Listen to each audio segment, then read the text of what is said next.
I'm here in Madison with my colleague, Betty Kaiser, as Liz mentioned.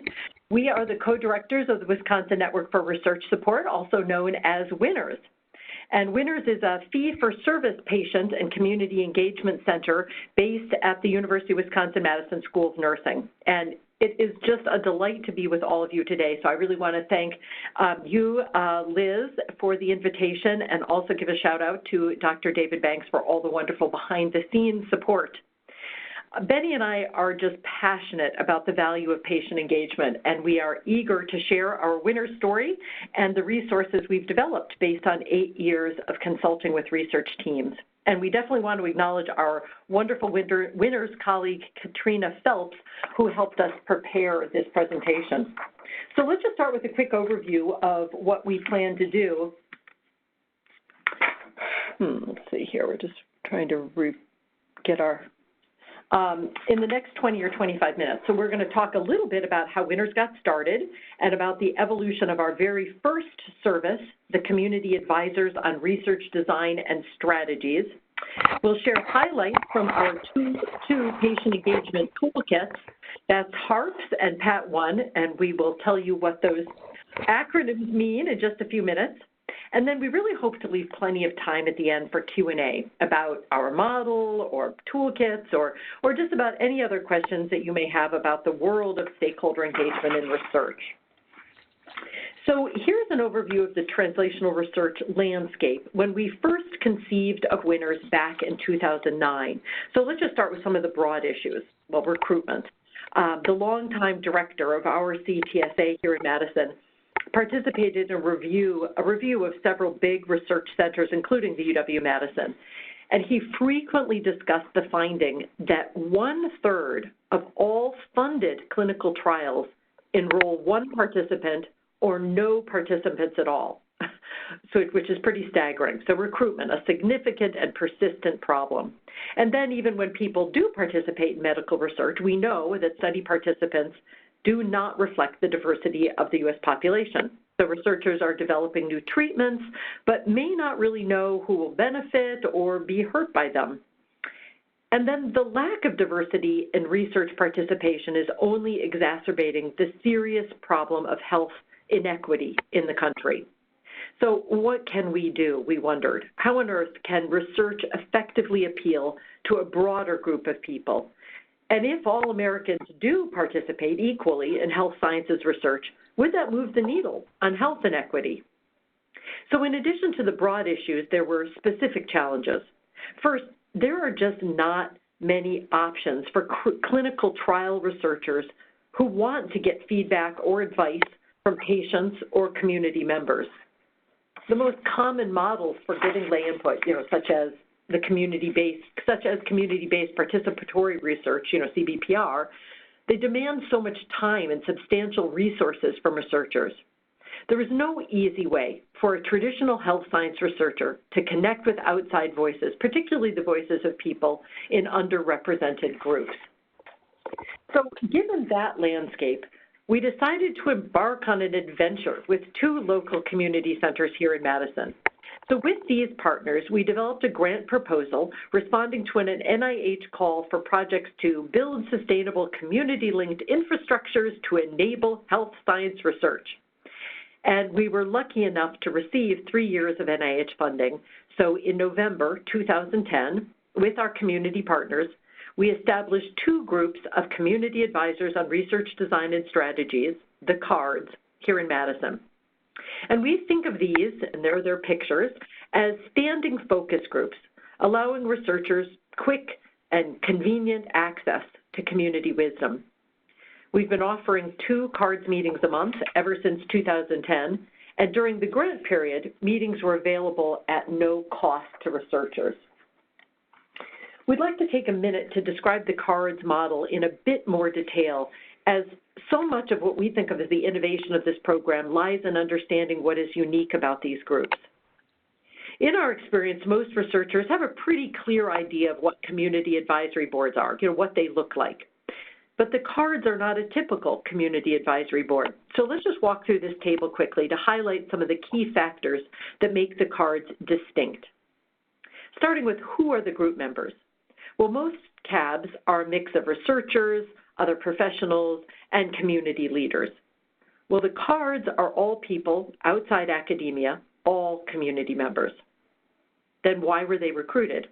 Typically, CAB members are recruited because of their position of influence in the community. Recruitment for the cards was all handled by our community center staff partners, with a focus on recruiting people who use center services, such as those listed on the slide.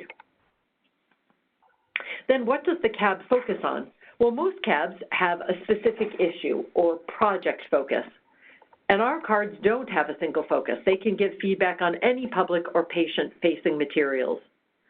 And then finally, how are group members prepared for their work? With many CABs, the assumption is that members already have experience working on committees or being in meetings, so a training or orientation isn't really necessary. In fact, in our experience, it turns out that a thoughtful orientation helps almost any kind of advisory board function better, but intentional preparation is particularly important if you want to effectively engage a diverse group of people who do not all share the same kind of professional or life experiences. So all our cards members complete a 2-hour orientation before joining the group. So why is this important? What does that all add up to? And does it make a difference that the cards are a little different than traditional CAB models?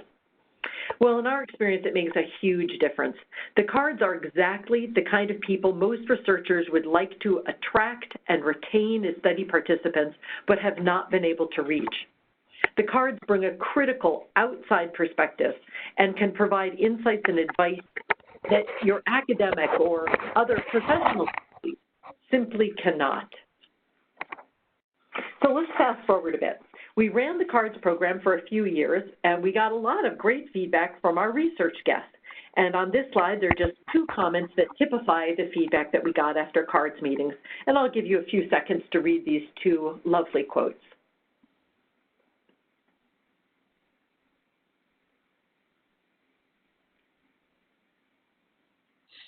The bottom line is that the CARD service turned out to be of genuine value to researchers.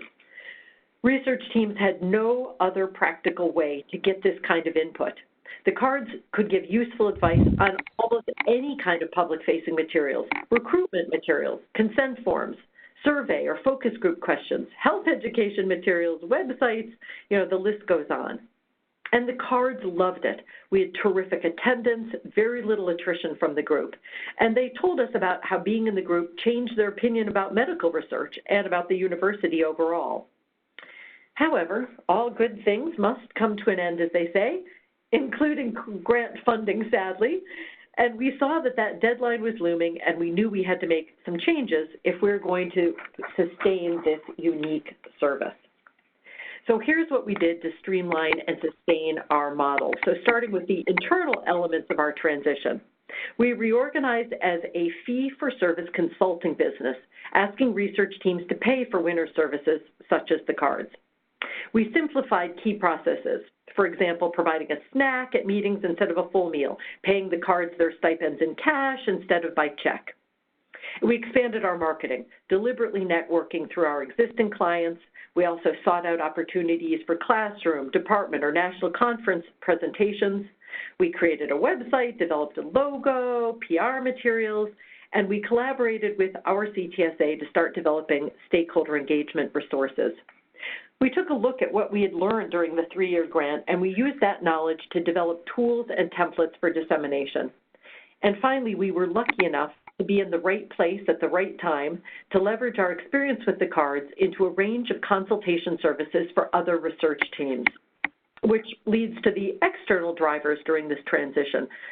Some pretty significant developments in the research funding environment. I'm sure almost all of you are familiar with PCORI, the Patient-Centered Outcomes Research Institute, which started in 2010 with funding through the Affordable Care Act. Well, PCORI, as you know, has provided a whole new stream of research funding, all with mandatory requirements for stakeholder engagement.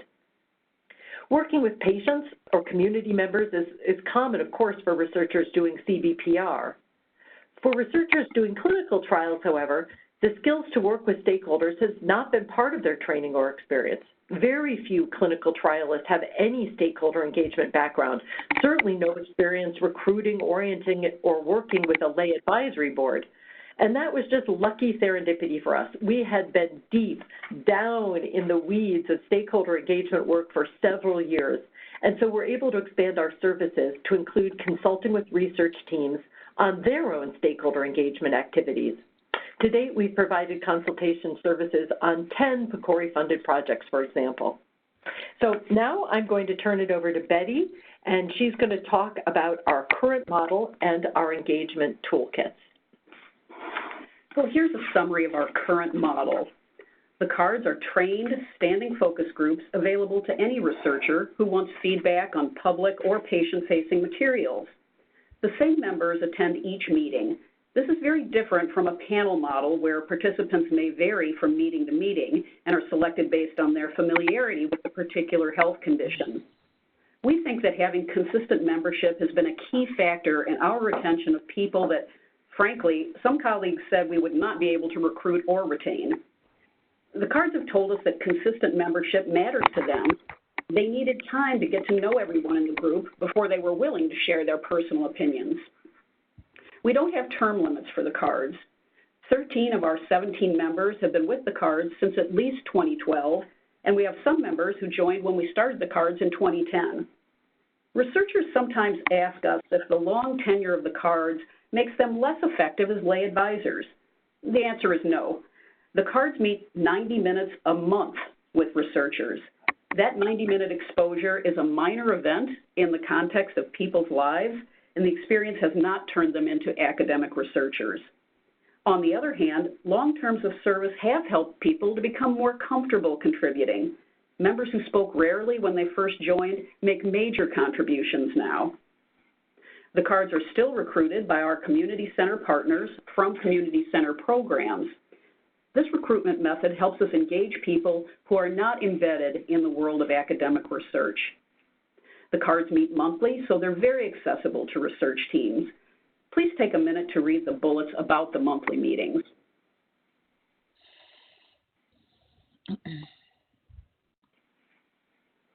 The last two bullets pinpoint the unique value of the cards. As Gay mentioned earlier, this type of feedback is something you simply cannot get from your professional colleagues. How does our cards model work in practice?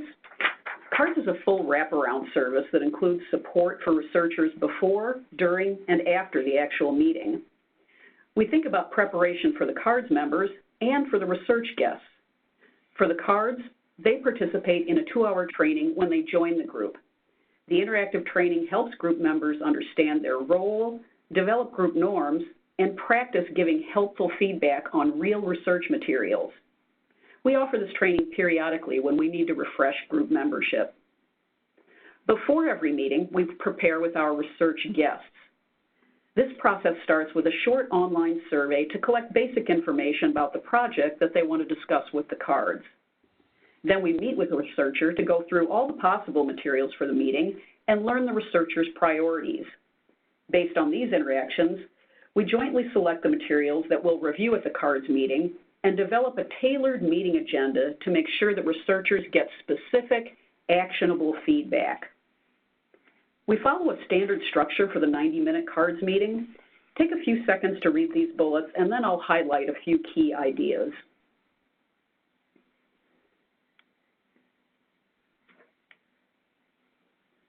We use an opening question to level the playing field between researchers and the cards.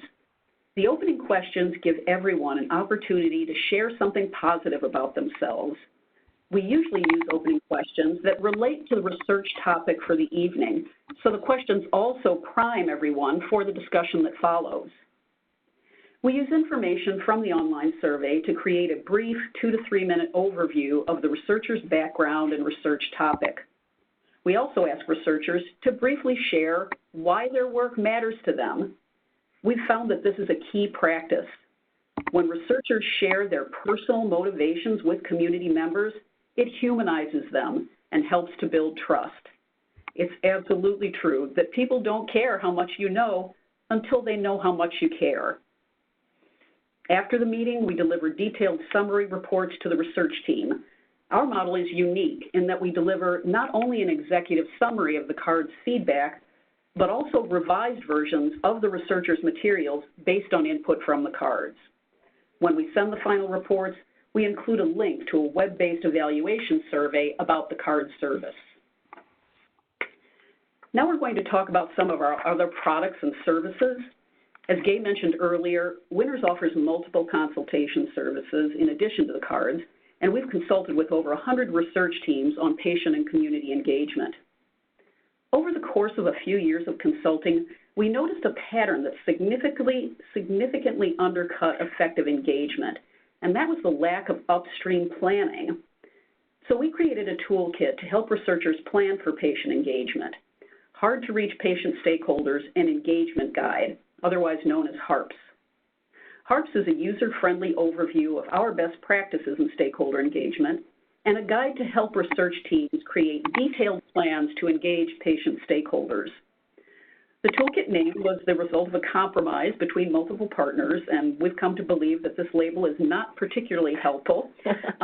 In our experience, successful engagement is about intentionally applying best practices to reach and involve people who are not typically heard in the design and conduct of research. HARPS is a fillable workbook that uses 10 guiding questions to help researchers develop ideas and plans for successful engagement of stakeholders. The toolkit also includes 22 very short videos that feature patient stakeholders, community partners, and researchers discussing key topics related to engagement.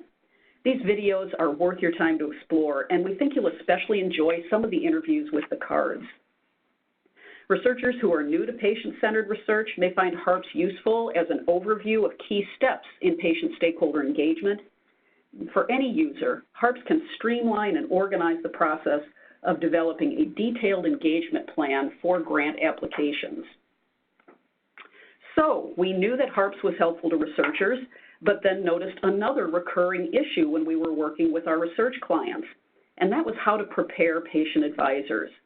Just pulling together a group of people is not enough to ensure successful engagement.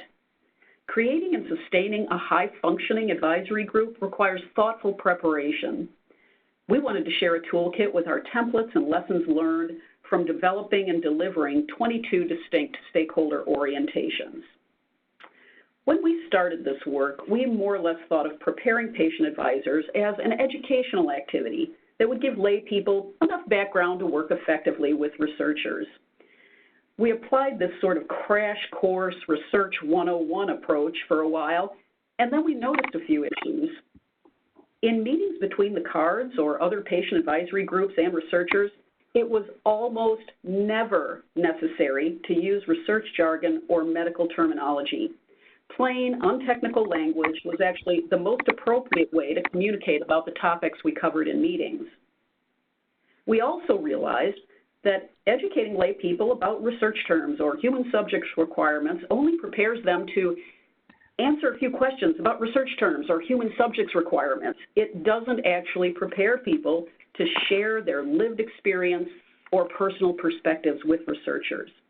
So we started to think differently about preparing patient advisors. What if, instead of focusing on technical content, we focused on the work that patient advisors would actually do at meetings? And the result is Patient Advisor Toolkit 1, Orientations for Patient Advisory Committees, also known as PAT-1. We published this toolkit last fall. It provides a complete step-by-step guide to preparing stakeholders. Here are a few examples to illustrate our approach in PAT-1.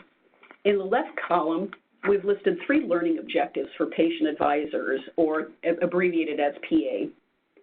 All of these objectives are directly relevant to the job of being a patient advisor. The right column lists PAT-1 activities that address these objectives in a fun, interactive way. Please take a minute to review these examples.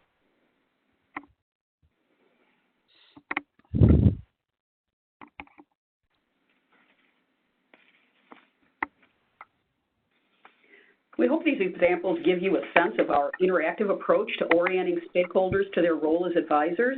In a minute, we'll show you where you can access our PAT 1 and HARPS toolkits. And we want to close with a lesson learned that came as a big surprise to us. Obviously, we think that the cards are a great resource for helping researchers develop patient-centered materials. And we have firsthand experience helping researchers develop and run their own project-specific patient advisory boards. But we never thought about the possible synergies from using both of these distinct groups on the same project. Then a few years ago, we had an opportunity to help a UW researcher develop her own patient advisory board of cancer survivors. She wanted to create an information sheet for new cancer patients, and she worked very closely with her advisory board to develop the information sheet. But then she realized the target of her information sheet was newly diagnosed patients, people with no background on the various cancer treatment options. So to get the perspective of people completely unfamiliar with the treatment options, she brought the information sheet developed by her own patient board to the cards. The cards recommended revisions that made the information sheet more clear and engaging to people who have no experience with cancer. We highly recommend this combined model of cards plus project-specific advisory board for developing patient-facing materials. So that's it. This is Gay again. We want to thank you for your time. We hope that we've provided some useful information. We know that stakeholder engagement can feel a bit like a puzzle, and at WINRS, we hope that our consultation and our toolkits help to demystify the process of stakeholder engagement so that more researchers can benefit from the input of patients and community members. Ultimately, we believe that this will contribute to making translational research more relevant, more meaningful, and effective. We encourage you to visit our WINRS website where you'll find direct links to our HARPS and PAT1 toolkits and links to our journal articles with lots more information about the cards. Feel free to follow us on Twitter, of course, and contact us with any questions or comments. We just want to quickly acknowledge the funders who make our work possible, the UW-Madison School of Nursing, our CTSA, and of course, researchers like you. And then finally, thanks again to Dr. Cohen and Dr. Banks. We'd love to hear comments from anyone, take questions, or whatever else Liz tells us we have time for. So thank you very, very much. Thank you. Rachel, you are unmuted, and you can go ahead and begin to the... Okay. Thank you, David. I appreciate that. That was a great presentation. Thank you so much, Gay and Betty. I may be visiting you down the road at some point in time. One of the things as people are thinking about what they might want to ask you is I wondered what's your regional reach for your cards? I mean, how far out do you go? Where are your members from in terms geographically, I was sort of thinking. Well, it's an interesting question, Rachel, because there are really two pieces to that. There's the reach of the membership of what our geographic reach is in terms of our members, and then there's the reach of who we work with as clients. So starting with our reach of members, they're all Madison area. Okay. This is a local, these are two local groups. As we mentioned, the recruitment was done through our community center partners, and they drew on people who come in to use the community center services like the senior meals and the food pantry. Mm-hmm. So the geographic reach is small, although people come from a wide distribution. We've had members of our group who grew up in New York. In fact, one of our current members grew up in New York. We have people who came up north from the South. We have lots of diversity that way. And then in terms of our clients, I guess, we like to joke that our furthest client actually was in Vienna. She happened to be traveling when the time came for her cards meeting, and so we propped her up on a computer screen in the room, and she participated quite remotely. But we've had cards clients who have either participated remotely, like the example I just gave, or have flown to Madison to participate in a meeting. Okay. Because part of what I was wondering how much the cards, and the cards might reflect the kind of the culture of that particular geographic area, and how you might get differences if there was a different geographic area. So I think it's a great idea. I was just trying to process how, for example, we might do something like that in the Milwaukee area. Yeah, I think that's a really good question, and to me it's a little bit like there are some reasons why you may want to have a very disease or project-specific board, because you know that there are some very important, unique features or issues that can only be addressed by people deeply embedded in that experience, whether it's geographic or a specific health condition. But I just think of an example where we had a CARDS meeting where the guests were on the phone calling in from the University of Alabama in Tuscaloosa, and they were asking for feedback on survey questions that were going to be administered to older African American men in rural Alabama. It was a prostate cancer survey, and nobody on our CARDS group was a rural African American, rural Alabama African American man, but they still got a tremendous amount of value because so much of the feedback that they needed was about language and the flow of the sequencing of the questions to cognitively help people move from one section to another in a way that made sense and didn't just get confusing. Even the instructions for how to respond to the questions, the setup for the questions, and those were things that just you needed that what was valuable was the perspective of people outside the research team and outside of academic research. Good point. Thank you. Does anyone have any questions of our guest for this afternoon? Okay, I'm going to go ahead and unmute the entire group. Thank you, David. And folks are going to have to mute themselves, otherwise we're going to have a lot of noise. Yes, please. If you're not speaking, please mute yourself.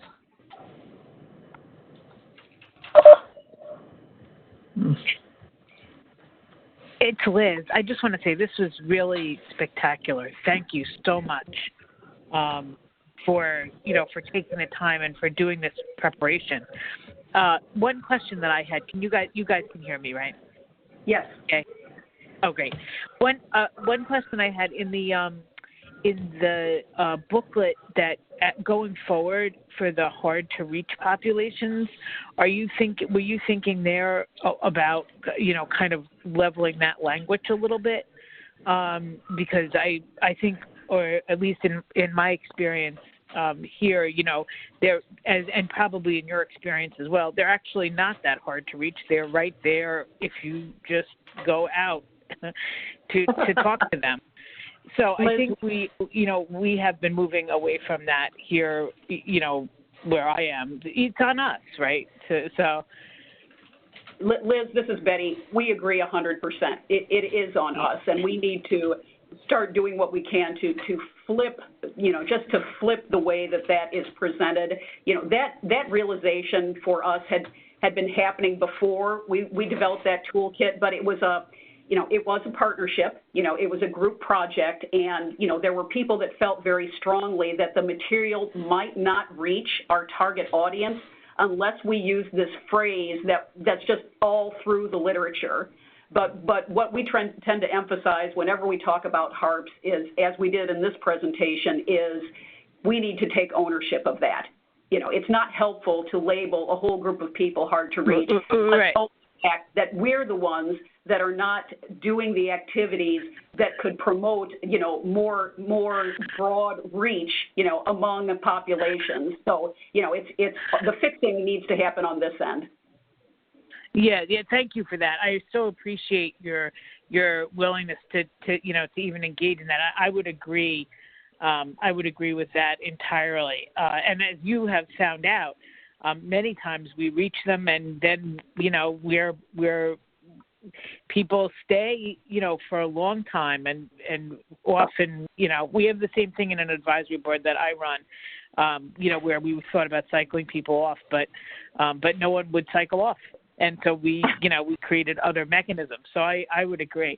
I do want to open it up to others if they have questions. I so appreciate this. And also the slides are available. You'll make them available, and they'll also send me a set of them, and I can send them out to people. Just please remember not to reply to the list, but actually to start a new email that is just to me or just to Gay to obtain the slides.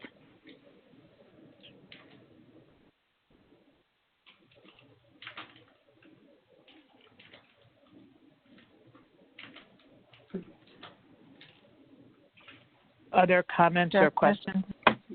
Mm-hmm. Comments.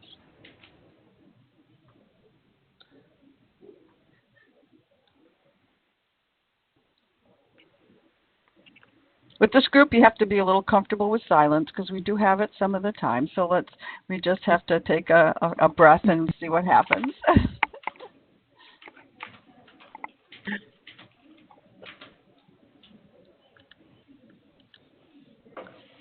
Okay.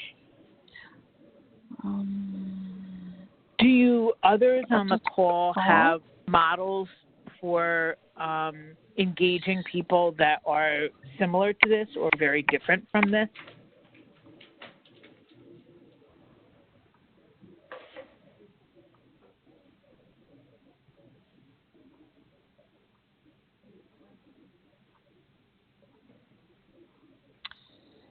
This is Eileen Kittner.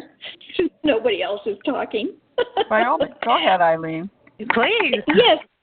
When I developed our program, we used asthma coalitions, and in the various states where we worked and where we continue to work, a lot of those asthma coalitions were funded through the CDC, and we built on the efforts of the stakeholders that were present in the community, and we used their knowledge and expertise to gain that similar types of information. And by the way, I am at the University of Wisconsin-Madison, so I am very familiar with the CARDS program, and just think it's absolutely wonderful. Mm-hmm.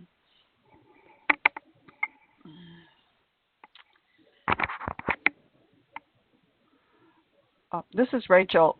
In some of the work I've done in the past that's been connected with a community action agency, which had its board of community advisors. I really tried not to tap into that in some meaningful ways, to not also burden the community with too many advisory boards, because sometimes they do, in some cases, do get asked to do a lot of things. And so I think they had so many similarities with some of what you were describing, but also some differences.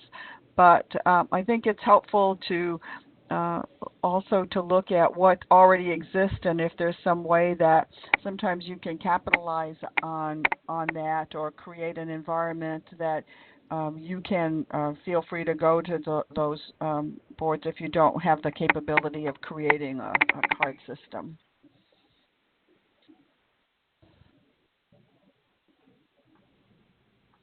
Mm-hmm.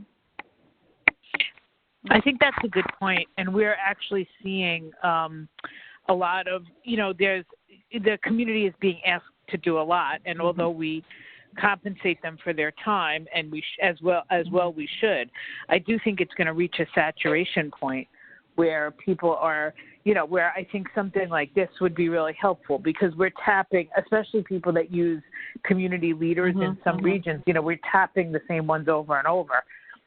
So I think, looking into the future, I think something like this is going to be really important. Mm-hmm. Good.